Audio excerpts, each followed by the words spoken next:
and potatoes. Not just a deep dive, it's the deepest dive into Minnesota Vikings football. You talk about deep dives. Meat and Potatoes goes as deep into what the Vikings are doing strategically as you could possibly get. Judd, Forno, AJ, as always. And before we start, quick shout out to the exclusive personal injury law firm of a Purple Daily, Meat and Potatoes, and really all PD shows. And that's our friends at Nicolay Law.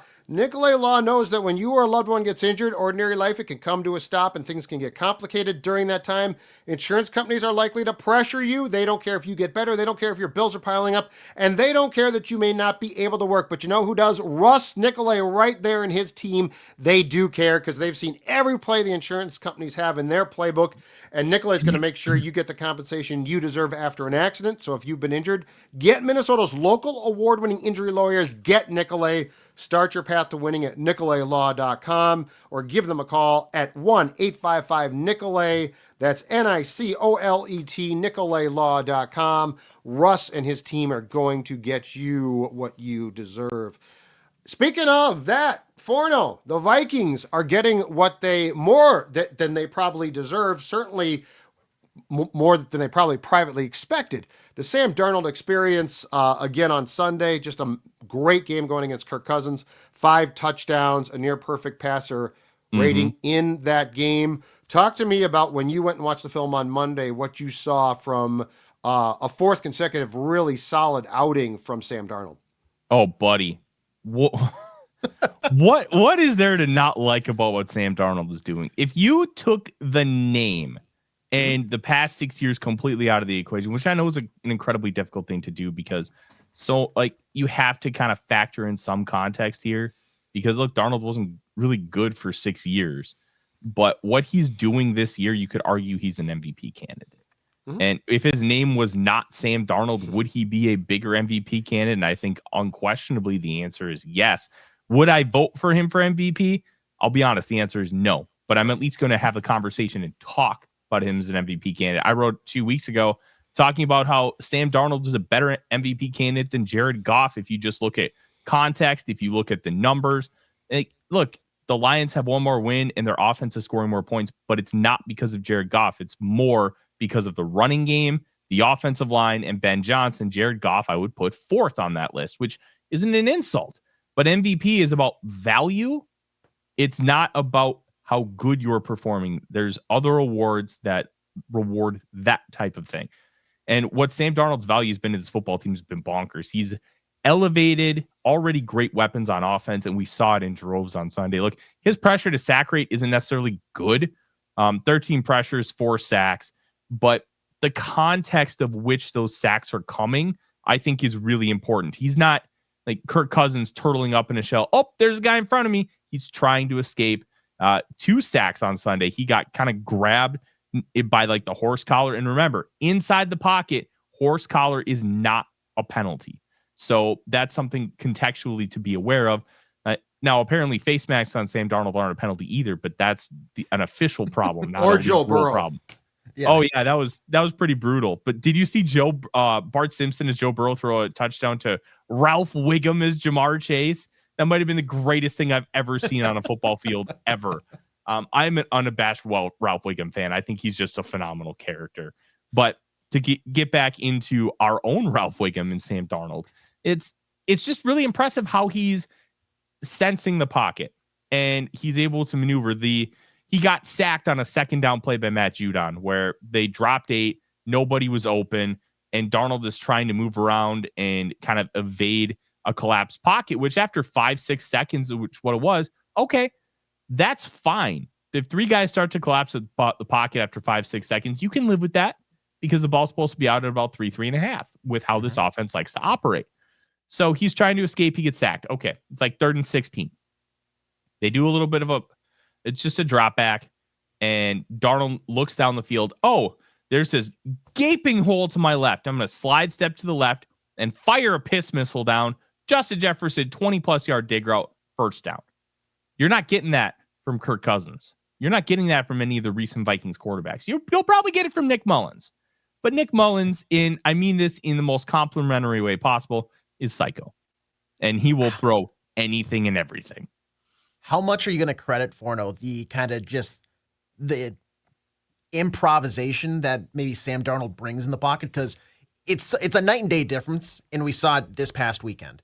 But also maybe the resilience that he does bring, because also like this past weekend, and this is a point I think Judd brought up earlier this week, Dallas Turner popped Kirk Cousins early in the game. You could kind of tell like maybe he wasn't he wasn't confident maybe the entirety of the time after that instance.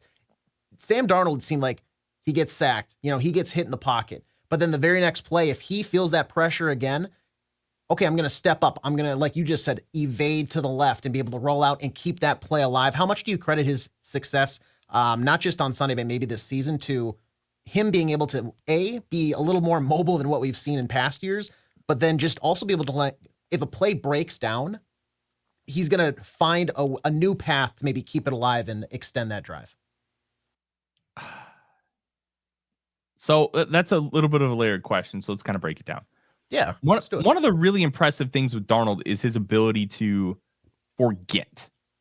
And you kind of mentioned with Kirk Cousins, you pop him once early in the game, he's kind of going to be rattled. Derek Carr is a lot of the same, where if you get him, they're going to be worried about getting got again. But they don't have the mobility and the ability to kind of evade pressure. Like Kirk Cousins was an okay pocket manager, but if things started to collapse, like guys like Ben Roethlisberger, Dan Marino, Tom Brady had this elite way of sidestepping pressure. None of them were super mobile, but mobility comes into different factors. We think of mobile quarterbacks like Randall Cunningham, like Steve Young, like Lamar Jackson, where in reality, mobility can also be your traditional pocket passers. But those traditional pocket passers, they use mobility in a different way. They evade pressure by just moving their feet, sidestepping, creating a new throwing lane, and just using the pocket manipulation to their advantage. And I think Darnold does that pretty well. And when he gets sacked, it doesn't seem to phase him, where the next time some pressure comes around, he's not all of a sudden like playing panic ball. He did a little bit early in the year. He loved to do that rollout where he takes like a 360 and rolls back out to his left. I haven't seen that in 2 weeks. It's been great not having to see that, because every time I watch that on film, I yell. I'm like, Darnold, no. Like, that's how you're ending up with some of those bonkers long sacks. A couple of them have been good, but the bad is kind of balanced it out to a point where I just don't want to see it anymore. But he's able to navigate the pocket. He's willing to maneuver. He's willing to stand in there and take a hit if needed. And it doesn't phase him. He's still wanting to attack down the field. And I think that element is just something that was missing in this offense. Because you know what? If you generate 2 more explosive plays a game, that could easily be 14 points. 14 points can easily win you a game by 2 scores in this league. It is hard to win in the National Football League. You have to win on the margins. You have to win by being able to generate more points than the other team. And the best way to do that is to generate explosives. There's nobody in the NFL better at generating 20-plus yard passes than the Minnesota Vikings this year. Not a single team. Like, that's how they're winning. And Darnold being able to, as you kind of alluded to, AJ, be comfortable in the pocket, be able to maneuver and create some of those. Because that explosive we talked about to Jefferson, that's because Darnold shimmied himself over to the left, gave himself more space instead of just standing in front of the offensive line, those blocking up pressure on the right side. And then he saw an easy throwing lane to Jefferson, first down. And that continues drives. You continue drives, then you score points. Like, it all kind of stems from the quarterback play. So let's talk about the first one, though. So I think the first, there were, of the 5 touchdown passes, we can go through them, but like, they all have their own flavor, and most of them were equally as impressive. The Addison touchdown pass, which actually was the ball where Jordan had to adjust and the defender fell down, which is a little bit like what happened with Jefferson, but the circumstances in the pocket were very different. That first touchdown, Darnold's ability because Reisner is getting backed up by his man, and by the time that throw is made, 1, Darnold has no ability to plant, and 2, his arm might have been hit. But let's talk about that pass as far as the ability, the arm strength, the athletic ability to navigate a pocket that has basically been destroyed and to still make, and I know that the throw was short, but at the end of the day, it was caught. to the ability to make that throw, I was really impressed by, because he couldn't see, he couldn't really plant. He was sort of lunging back, and he still let go with a pass that the majority of humans cannot make. Yeah, it's some of the things Darnold can do is special, and I just don't think it's realized enough. One of the things that I think national media struggles with, mainly because they can't watch every game, Judd, and having been in the business as long as you have, if you can't follow 32 teams super close. No. I struggle within the business to follow, like, I obviously have to follow the Vikings close because it's my number one priority, but my favorite college teams, the Florida Gators, I can't follow them as close as I want to because I'm just so busy. And covering all 32 teams is really, really hard to be able to do successfully. Yep. Covering one is hard enough. So I think people are just not understanding how good of a job Sam Darnold is doing. And they're just seeing it's like, oh, like it's like a Kevin O'Connell merchant. Oh, he's a Justin Jefferson merchant. Like, Sam Darnold is just as much of a success as everybody else on this roster. Yes, they elevate Sam Darnold. Yes, that you have Justin Jefferson, who makes a big difference in helping Sam Darnold be able to execute, but you still have to do it. We saw it with Josh Dobbs. We saw it with Jaren Hall. We saw it with Nick Mullins. They weren't able to execute at a high level. So now O'Connell got him to a baseline. You have to elevate yourself above that. And I think Darnold has done that. And I just don't think it's being recognized as much around the league. And the play you talked about, like, look, we've hashed out the Dalton Risner, Ed Ingram argument many times. Dalton Risner got dog walked right back into Sam Darnold. And he still made the throw. That's what I want to get to, is he still made that throw. That's really damn impressive. It is really impressive, but you can also argue, because I praised Sam Darnold relentlessly. I was the one who first mentioned Sam Darnold. Hey, maybe we should talk about this guy for MVP. And my buddies in the industry laughed at me. I'm like, well, they're not laughing now. One of the things that you could have asked for him to do better was he had an opportunity to slide over to the left, because there was a nice little gap and pocket there, so then his arm doesn't get hit. It worked. Kevin O'Connell talked at length on Monday about the ball tracking ability of both Jordan Addison and Justin Jefferson. Right. And there was the pass interference to Addison on the outside in I believe it was the second quarter. And oh my goodness, it was perfect, because they were running a double over route, and Addison's just trying to clear out to spring Jefferson open. That's the idea of the concept. So Darnold just flings it deep. But Addison's ability to track the ball takes it to another level, because there's this thing kind of with receivers, you call it tempo. Like with music, tempo is it's either really fast or really slow. But when you vary your tempo, you're like all out sprint, and then you just kind of take the accelerator off and bring it down to fourth gear, slow down, keep the cornerback stacked, and then you explode at the very end to create just that little bit of separation. And that little bit of separation was what ended up causing the pass interference. That ball tracking manifested itself as well on that touchdown pass, because even though it was short, Addison recognized it quickly, waited for it, pranced into the end zone. Like, the whole play could have ended up a mitigated disaster, but it wasn't, because of how the quarterback has been playing lately, and then the elite ball tracking the receiver. Like, this offense is just humming. Oh, my camera's kind of done a funky thing lately. We're trying to figure it out. Wow, it just disappeared. Yeah. Don't worry. I will get it fixed here in a second. No worries. Well, here, maybe in the meantime, I do have maybe an impromptu exercise for both of you. And Judd, since you're on the screen, maybe I'll throw it to you first here. Okay. If it's a quick pie chart of credit to Sam Darnold's performance, in the three slices you can allot are his sheer ability. I mean, he was a third overall pick for a reason. Coaching, Kevin O'Connell's method to like propping him up and putting him in a good position, and just frankly the talent around him, because I think you could put lesser quarterbacks behind that line with Justin Jefferson, Jordan Addison, Tyler Hawkinson, TJ Hawkinson, excuse me. Yeah, exactly. If you had to allot those three slices, what's getting percentage-wise the most? Coaching is my first one, because you don't get him to where he currently is without it, and we've seen him. I mean, he's now proving that the Jets were right. The Jets were just incompetent. So I go coaching 1, the sheer talent is 2, because the talent around him doesn't matter if he doesn't have that God-given ability, and then the talent is 3. Okay. But the coaching is the most important thing, because without that, there's no basis for success. Mm-hmm. You have to be able to elevate the talent. If you could give me a slab of Wagyu beef, if I cook it well done, that slab sucks. You know what I mean? You have to be able to figure out how to Nick use Mullins your can come in ingredients. and Nick Mullins can start Monday night against the Bears, and he ain't gonna be what Darnold's been. Oh, absolutely. And he's got the not. same talent to work with. He actually, again, has talent. But, I mean, the difference is this. Sam has a ton of talent, and he can execute the system. Nick literally struggles to execute the system. So Sam Darnold gets a ton of praise here, too. Like just to be clear, he does get a ton of praise. But he's also been put into a system now where we see, hey, the Jets made the right pick. Unfortunately, they didn't have anything around him, talent too, but probably most importantly, coaching to cultivate that. So it's a great point, Age, because there's a definite split here of why has it worked so well.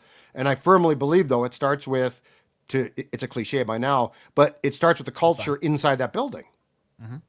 Yeah, 100%. There's so many different elements that have contributed to Sam Darnold's success. And one of the reasons why I kind of talked about national media just not being able to be as dialed in is because you don't necessarily see all the links and see all the reasons why things are working. It's not just because Jefferson's on the team.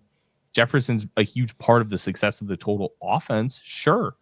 But it's Darnold being able to find the right guy. And people will kind of talk about, going into last week, Sam Darnold had the number one first read rate. Well, you have to take some context with that, because if your first read is Justin Jefferson and he's open, why aren't you going to throw that football? He's done a much, much better job over the course of the last few weeks, moving on to the second reads, looking off the safeties. They hit Addison on a deep route later on in the game on the near side of the field. And straight up, Darnold is just looking off Jesse Bates and then layers it in beautifully, like a 40-yard gain. Those kind of things you weren't seeing consistently from him early on, but you get a comfortability in this offense. Because remember, every quarterback and offensive player that's ever talked about this offense said this is hard to learn because it's the illusion of complexity. It's the same core concepts, and we're just going to have 500 ways of getting to each one because we want the defense to not know what's coming. But what it does, though, too, is it also, if you could process it, it gives you answers as well. Like the concepts play into Sam's success as well, because they are designed to give him the answers to the test pre-snap, which goes back to the whole thing with when Goff had some success with McVay. If you guys recall, the two storylines were, one, McVay basically would try to diagnose things until the speaker in the helmet went off in Goff's helmet with 15 seconds left. But they also talked about the fact that pre-snap, they do a lot of things to diagnose. So this is what's all come, this is so much more nuanced than just, man, he's turned it around. This is a nuanced conversation about why and how. And yes, the talent is huge, but I saw a couple of the touchdown plays. The experts ran through them, and they're exactly right. The motions bring out the answers to the test. So now Darnold knows. Now to his credit, he has to make the throws. The touchdown. The touchdown pass to Jefferson on the scramble was a hell of a play, athletic ability, right? Yeah. But I think the first touchdown pass to Jefferson was equally as impressive, because that's a ball where if you don't put that right, it's picked off. And it's a gorgeous catch, but it's a hell of a throw. So these are all like the stew doesn't have one ingredient. The stew Forno has multiple ingredients that bring out the flavor. And the flavor right now is you just put up 40 plus points on Atlanta. So I kind of learned this because I've started making chili, and I made a Chipotle pulled pork chili a couple months ago, and I won the neighborhood chili cook-off, which I thought was really cool. Congratulations. Way to go. Thank you. That's really cool. The whole reason I bring that up is because one of the things I never truly realized about chili is it's way better left over, because all the flavors, like you kind of mentioned, you didn't know that? Together. No, Dawn told me that a long time ago, and she was right. Yeah, well, of course, wives usually are. Yeah, and she cooks the chili and is like, you can try it now, but if you wait till tomorrow, it's much better. So you are So you I ended up freezing a bunch of it, and then I pulled it, and I just found it was way better. Yep. And I kind of think like the Vikings offense right now is like leftover chili. Everything's just coming together. Everything is much more cohesive. You're getting a lot more chemistry, and it's just manifesting in the best ways. Like that Jefferson touchdown. Oh my gosh. The nuance behind it was just beautiful. One, you identify with the motion that it's man coverage. Okay, I got man coverage. But then it's all the little things, because wide open in the NFL is completely different from what a lot of people perceive as wide open. People see wide open. Oh, guy's just standing there, nobody around him. Wide open is when you have a step and you have like your body's here, and then right behind you is the defender, and you're throwing to the other side. That's wide open in the NFL, and that's exactly what Jefferson does.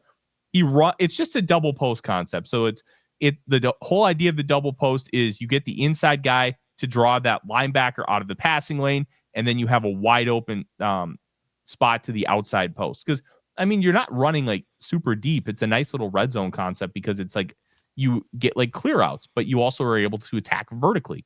Mm-hmm. So Jefferson runs the route. He kind of runs like a little bit to the outside, kind of pushing the defender. And by pushing the defender, when you make your break inside, you all of a sudden have their momentum going outward, and you're able to just get a little bit extra separation by going in. He runs around the safety, who ends up cutting to the outside to take the other defender because they're in bunch. And bunch, we remember the Atlanta Falcons in 1998. Like, those bunch formations can be a pain in the keister. Oh, they're great. They were the ones who like repopularized it in the NFL because I believe it came around in like the 80s, but they made it a thing, and then it never left. So Jefferson getting that little bit of angle and then cutting inside, Darnold with the perfect throw, keep it away from the defender. The other safety is not close enough to be able to make a play. It's just beautiful. It's all nuance. It's all simple football. You're not looking at them to make these incredible plays. Take the basic ones and just use your ability and skill to elevate it to another level. It's like making an elevated cheeseburger. A cheeseburger is simple, but you do a couple extra things, a little seasoning, maybe like a Gruyere cheese instead of an American, and some thick cut bacon. All of a sudden, you've taken that burger to another level, and that's all they're doing. Yep. And the chef is the coach. The chef is O'Connell, and Darnold is the sous chef. Yeah. So he's executing it, but it's the chef who is going to win Top Chef, which is O'Connell, which is what makes it impressive. But it very much goes back to like the Rams, the Shanahan stuff. Like, that's what makes it fun, is that you know that this works, and that teams, it's still like you can make them diagnose, you can make them show things. So no, and guess what? All this food talk has me absolutely starved. And when I'm starved, I think of my friends at Butcher and the Boar in the North Loop, because it's a gathering space for Southern style hospitality, great for both family and business gatherings. Happy hour 4 to 6 every day, brunch, which I absolutely love on weekends. But I also want to talk to you about Thursday night at Butcher and the Boar, because Thursday night is prime rib night, and you want to talk about layered concepts. You want to talk about a chef who gets you exactly what you want. Let me set up the play call sheet of Thursday night's prime rib night at Butcher and the Boar. We're going to start with a wedge salad. Then we're going to throw in some lobster mac and cheese, loaded baked potato, and an ice cream sundae. That's right. You talk about an intricate play call. Hike. Put that on my plate and bring that out right now. It's a meal that is easily for two, but guess what? If you're starving, keep it for yourself. It's served until the prime rib is sold out. Again, Butcher and the Boar, North Loop. Check them out. Make sure you say that Purple Daily Meat and Potatoes sent you. AJ, let's get to some questions for Forno. Meat and Potatoes questions from the listeners. Yeah, first one comes here from Packerbacker911. Thank you for, first off, jumping the border to consume some of that Purple Daily content. But he says, it's really scary that the Vikings keep getting better. Everyone thought Darnold would turn into a pumpkin, but he's playing at an elite level right now. Can you guys talk about what the biggest change has been in his game to switch from multiple picks sometimes on a Sunday to now what we saw against the Falcons this past weekend? You know, you sent me this yesterday, AJ, and I've been thinking about it. I really don't think there's a big change. Okay. And it's so when you're watching him play, he's not really playing any different. He's just playing smarter. Everything he's doing is just smarter and more calculated. He's not doing anything conceptually different. He's just playing better. Like, it's instead of, hey, I'm going to throw it into this double coverage, he's going to his second read and throwing there. Like, it's just little nuance evolutions, little nuance changes. And like, I keep going back to like cooking metaphors because I just think it works. It's like if you're cutting a tomato, first time you cut the slices too big, second time you cut them a little better, and then third time, hey, I got it. I know how to slice this tomato. And then you get even slices. And I think that little evolution plot is kind of what we're seeing from Darnold. He's just kind of learning on the fly and seeing things. And as he's seeing things, like, he's just getting better. The first few games, nobody knows what to expect from Darnold. He balls out. Then he has a struggle point, and that struggle point kind of valleyed out with the Jaguars game. And then he came out better on the other side of it because now he understands better how teams are playing him, how teams are playing Justin Jefferson, how teams are playing Jordan Addison. And with Jefferson, we talked about this last week, you don't know how they're going to play him. So they almost come into some of these games blind and are just shocked by what they're doing because they're doing stuff that they never showed on film because it's Justin Jefferson. So he's learning, he's adapting, he's growing, and he's better for it. I just think he's just playing overall a more consistent game, but no real big changes. Judd, would you agree on that? I think part of it too is, and O'Connell, I think, was being completely truthful when Sam threw the 5 picks in 2 games. O'Connell continually talked about where his eyes were and his footwork, and they worked on that. And I think it's corrections. Now, but again, the most important thing too is with a guy like Sam, because to say it for the 1,000th time, he has the talent. But you know, if you have a coaching staff, and the Vikings do, a bunch of guys that played QB, if you have a coaching staff that understands what's mechanically wrong, like I think we think of changes as, okay, he made this major change. Well, if he changes his eyes and his footwork, we're not going to recognize that. We're not going to see that. Like, that's so in the weeds, but the Vikings do. So, yeah, I think that Sam, much like a pitcher, I think that Sam got into some bad habits. It was July, right? Like You're going great through June, and now you start to leave some pitches up, and you get hit, and you give up 8 earned and 3. What the hell took place? A good pitching coach can diagnose it.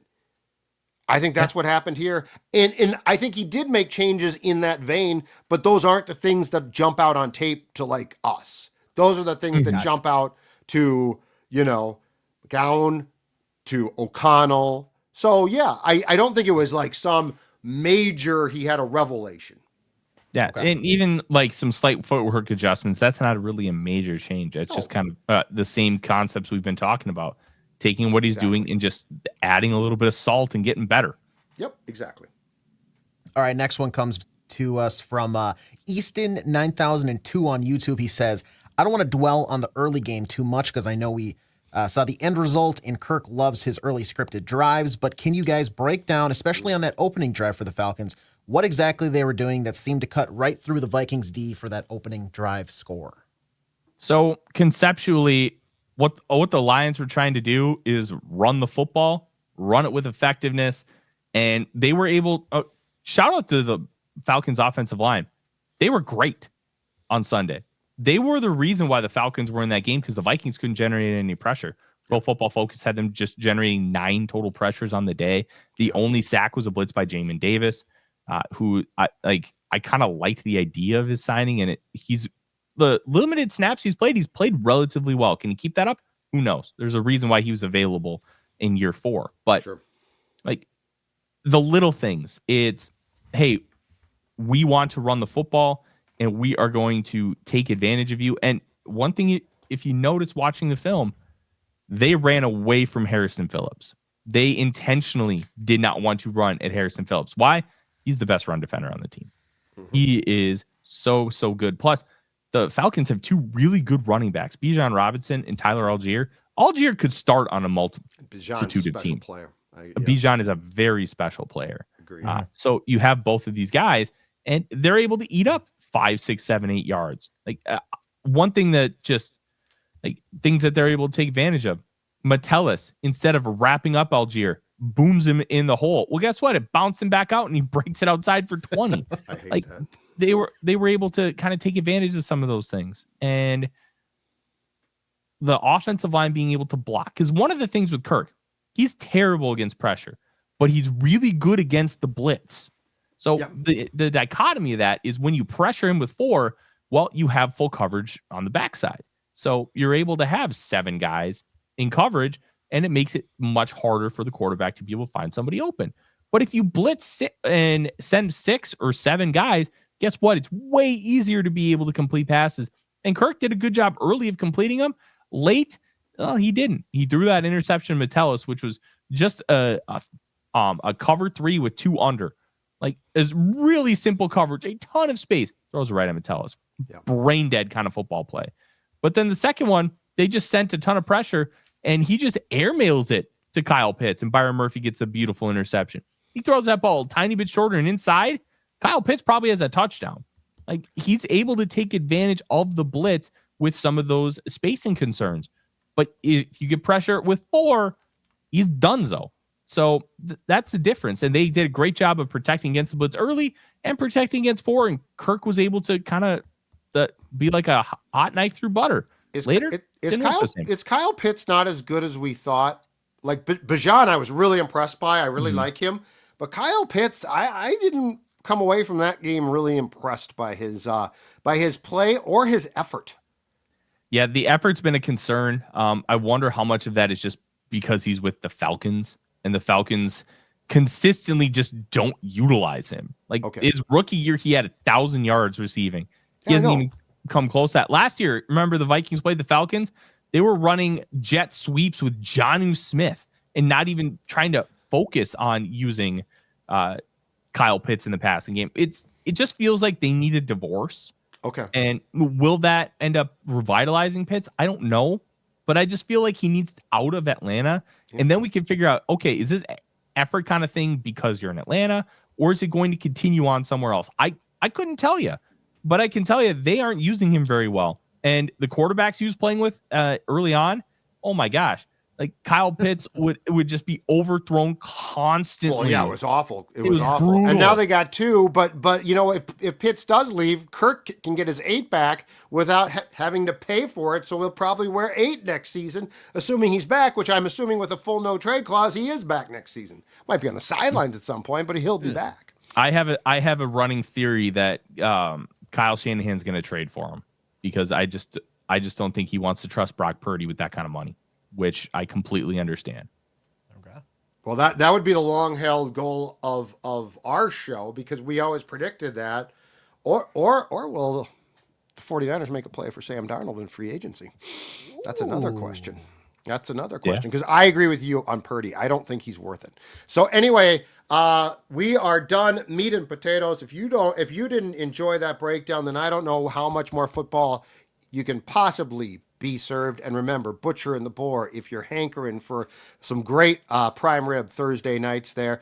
Forno, AJ, Judd, we'll see you next week.